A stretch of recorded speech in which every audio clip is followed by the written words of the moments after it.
History has taught us how to admire the victors, but it has rarely taught us how to understand those who stood in the right place, did the right thing, and were still not permitted to exist. Not because they were weak, but because the world never built a path for them. I am history, and I must confess something. I called them weak simply because they did not win in the way I was accustomed to recording. Like Matilda, in 1135, in London, she entered a city whose gates would not open for a woman wearing a crown. She had armies. She had bloodline.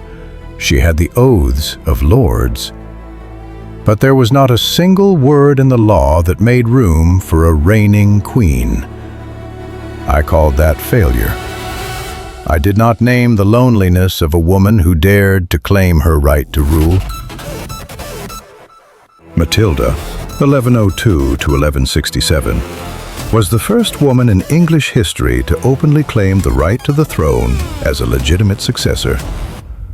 Her assertion of royal authority ignited the prolonged civil conflict known as the Anarchy.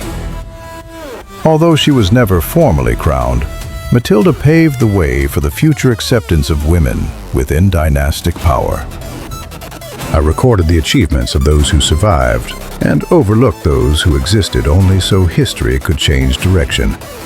Like Anne Boleyn, on the morning of May 19, 1536, at the Tower of London, she knelt without tears, without pleading. One stroke of the sword in exchange for an England severed from Rome. I remembered her as a sinner. I forgot that without her, there would be no English Reformation, no Elizabeth I. Anne Boleyn, 1501 to 1536. The mother of Elizabeth I stood at the center of England's religious transformation. Her execution turned her into a lasting symbol of fragile power, personal tragedy, and profound religious change. I remember Catherine of Aragon, who lived more than 20 years as queen and died in a cold castle at Kimbolton, still signing her name, Catherine the Queen. I called her stubborn. I never asked how much a person's dignity is worth when they are forced to deny themselves. Catherine of Aragon, 1485 to 1536, was a queen whose marriage directly led to the English Reformation, when Henry VIII broke from the Roman Catholic Church. She is remembered as a symbol of faith, dignity, and unwavering moral integrity in the face of political power. When they were gentle, I called them weak. Like Elizabeth of York, who married in 1486 to end 30 years of the Wars of the Roses. No speech, no declaration, just a woman standing between two bloodlines of hatred. I recorded her in a single line. I did not record that peace sometimes comes from silence, not from victory. Elizabeth of York, 1466 to 1503, played a crucial role in ending the Wars of the Roses through her dynastic marriage. She became a symbol of reconciliation, helping to stabilize the early Tudor dynasty after decades of civil war. When they were firm, I called them cruel. Like Mary I, in 1555, as fires burned at Smithfield, I gave her the name Bloody Mary. I did not record that she grew up in humiliation, declared illegitimate, and learned to cling to faith as the only thing that would not betray her. Mary I, 1516 to 1558, also known as Mary Tudor, ruled with the goal of restoring Catholicism in England. Her reign remains deeply controversial, placing her at the intersection of religious conviction and political violence in historical memory. I erased those who had no place to stand. Like Mary, Queen of Scots, imprisoned for 19 years in castles that were never home, and executed in 1587 at Fotheringay, leaving behind the words, "Into thy hands, O Lord, I commend my spirit." I called her weak. I did not say that she never had a place safe enough to grow into herself. Mary, Queen of Scots, 1542 to 1587. The Queen of Scotland and political rival to Elizabeth I met a tragic end through execution. Her life has come to embody the drama of power, faith, and personal destiny. I turned survivors into symbols, like Elizabeth I, who ruled for 45 years and said, "I know I have the body of a weak and feeble woman, but I have the heart and stomach of a king." I praised that strength. I did not ask how much of her womanhood she had to bury in order to be allowed to exist. Elizabeth I, 1533 to 1603, reigned during England's Golden Age, a period marked by political stability and cultural and maritime expansion. She became a defining symbol of supreme authority and a powerful model of female sovereignty. I built legends and forgot human beings. Like Eleanor of Aquitaine, who passed through 2 thrones and was imprisoned for 15 years for daring to defy her husband. I remembered her as a powerful duchess. I forgot that freedom has always come at a cost, especially for medieval women. Eleanor of Aquitaine, 1122 to 1204, was one of the most powerful women in medieval Europe, having served as queen consort of both France and England. Her influence extended beyond politics into culture and courtly life, making her a lasting symbol of intellect and soft power in the medieval world. I did not ask whether they had other choices. I only asked who survived to tell the story. Like Queen Anne, who was pregnant 17 times and never saw a child reach adulthood, I remembered her for uniting England and Scotland. I did not record that every political decision she made unfolded amid private mourning. Queen Anne, 1665 to 1714, ruled during the unification of England and Scotland, laying the foundations for the modern United Kingdom.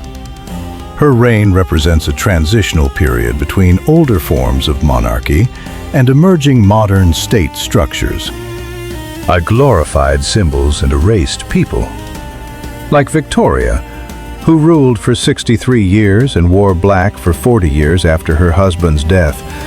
I called it the morality of an age. I did not name the grief that was never permitted to end. Victoria, 1819 to 1901, governed at the height of the British Empire's global dominance. Her image became inseparable from Victorian morality, ideals of family, and imperial identity. And even Elizabeth II, who stood firm for 70 years, had to learn to silence her own emotions in order to become stability for an entire nation. Elizabeth II, 1926 to 2022, was the longest reigning monarch in British history, presiding over profound transformations from the 20th century into the early 21st. She came to symbolize stability, continuity, and witness to an age of unprecedented change. The truth is this: it was not that they were weak. It was that I never built a path for them. I constructed a throne precisely fitted for a single model, then punished those who did not fit within it. And if today you see in them a failure that cannot be called a fault, a loneliness with no name in the chronicles, remember this: it was not their sin.